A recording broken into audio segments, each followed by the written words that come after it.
piensa. Gracias. Y recomiéndenla, Claro que sí. recomiéndenla. Y viva Pedro. ¡Viva Pedro! Viva Pedro. Otra más aquí, por favor.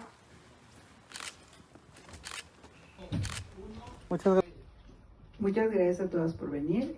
Ella es Leora Spieck. Leora Spieck nació el 19 de diciembre de 1989 en la Ciudad de México, de familia judía secular. Su formación en casa fue muy liberal y se aprovechó de un sincretismo entre las tradiciones de sus antepasados de Rusia y Polonia y los valores, mitos y ritos mexicanos. Al cursar sus estudios superiores en Ciencias de la Comunicación en la Universidad Nacional Autónoma de México, comenzó a trabajar en proyectos periodísticos de corte social y ahí fue donde se acercó al cine documental, en donde encontró por primera vez su vocación como editora de cine. Al inicio de su carrera, Leora comenzó editando cortometrajes documentales sobre temas como la devastación ecológica en Cancún, la pederastia clerical en Oaxaca y la violencia sistematizada en México, entre otros. También editó cortometrajes de ficción, piezas de videoarte y videos musicales.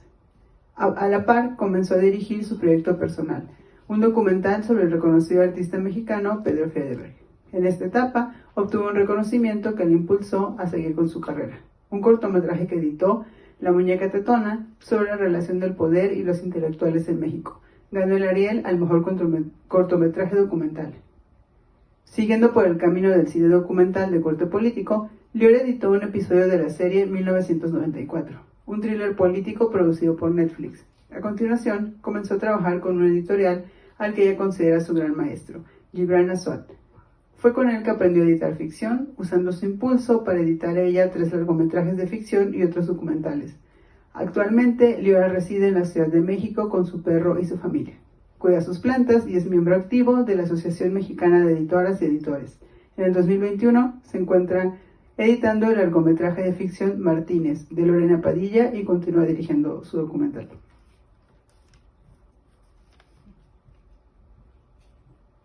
A mi lado izquierdo tenemos a Deborah Holtz. Ella nació en Ciudad de México, es licenciada en Comunicación por la Universidad Iberoamericana y maestra en Sociología Política por the London School of Economics and Political Science en Londres. Tiene cursos de especialización en cine por la New York University, en edición en la Universidad de Stanford y es egresada del programa de alta dirección del IPADE. Desde 1995 es directora y cofundadora, junto con Juan Carlos Mena, de Tilts Ediciones, empresa dedicada a la realización original de contenidos culturales en distintas plataformas, como libros, exposiciones, series de televisión y radio. En 2004 fue miembro fundador de la Alianza de Editoriales Mexicanas Independientes, de la que fue directora por 4 años. También ha sido miembro del Consejo de Cultura de la Secretaría de Cultura del DF, del Consejo Consultor de Cultura de la Cámara de Diputados y ha sido parte de la creación y coordinación de Círculo Editorial Azteca en el 2006. Entre los trabajos destacados en su área podemos mencionar su labor como editora de libros de cultura popular, arte, poesía y literatura infantil y juvenil, productora de diversas exposiciones, páginas de internet, series y programas de televisión, entre las que destacan Sensacional de Diseño Mexicano, serie coproducida con Canal 11 TV en 2013. Es productora y conductora desde el 2006 del programa de radio Salsayaceando en Horizonte de Limber. Y ahora sí, comenzamos a hablar sobre la película, pero antes me gustaría que Débora nos platique brevemente cuál es la importancia de un artista como Pedro para la historia del arte mexicano, porque como lo pudieron notar, la película no es sobre la figura del artista, sino una cara pues mucho más íntima de Pedro. Entonces me gustaría que nos platicaras lo que no se ve en la película, que es este contexto. Muchas gracias, Baby, y muchísimas gracias, Leora. Para mí es muy, muy emocionante ver este documental. Siempre lloro, porque pues Pedro Friedeberg es alguien que conocí hace 20 años. Fui a tocarle a su puerta y siendo el personaje que debía de haber sido por su impresionante trayectoria, estaba un poco abandonado a su suerte. Entonces yo llegué y exactamente como lo ven en esta película, displicente, malhumorado, de tú quién eres, y bueno, pues obviamente al conocer a Pedro uno se vuelve acólita, es capaz de crear como estas cofradías de seguidores a pesar de sí mismo, Y Pedro pues había sido una figura muy importante, no solo a nivel artístico en México, porque habiendo estudiado arquitectura en la Universidad Iberoamericana, como lo menciona José Luis Cuevas, esa primera universidad iberoamericana que estaba en el San Angelín, imagínense ustedes, alumno de muchos arquitectos muy brillantes. Sin embargo, desde un principio a Pedro le interesaba más la carrera de al lado, que era la carrera de artes, donde conoció precisamente a Matías Geritz.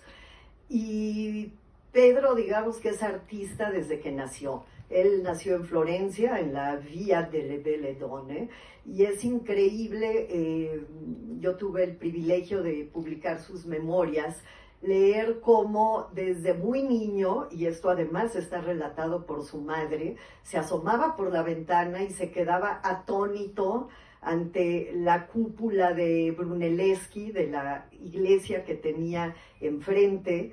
Dibujaba ya a los 3, 4 años la iglesia de Santa María Novella, las cúpulas de Alberti, que le parecían unos globos fantásticos que de repente iban a despegar.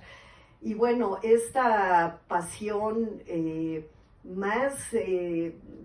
digamos, sí, este cruce de intereses entre la arquitectura, el ornamento, pero a la vez cargadas de imaginería literaria, pues crearon un artista único a nivel mundial. Yo detesto esto de gran artista mexicano, además nadie lo detestaría más que el propio Pedro, porque además en su autobiografía breve, él dice que nació como una ardilla a la cual le cayó un rayo y eso lo transformó en este personaje que en realidad no se llama Pedro Friedeberg, sino Pedro Hoffmann Landsberg, porque él es hijo de un alemán que se casó con la madre, se fueron al café que él tenía en Florencia, tenía 2 cafés, que también lo menciona en la película, y claro, en la guerra, los nazis nunca pensaron que al huir de Alemania también les iba a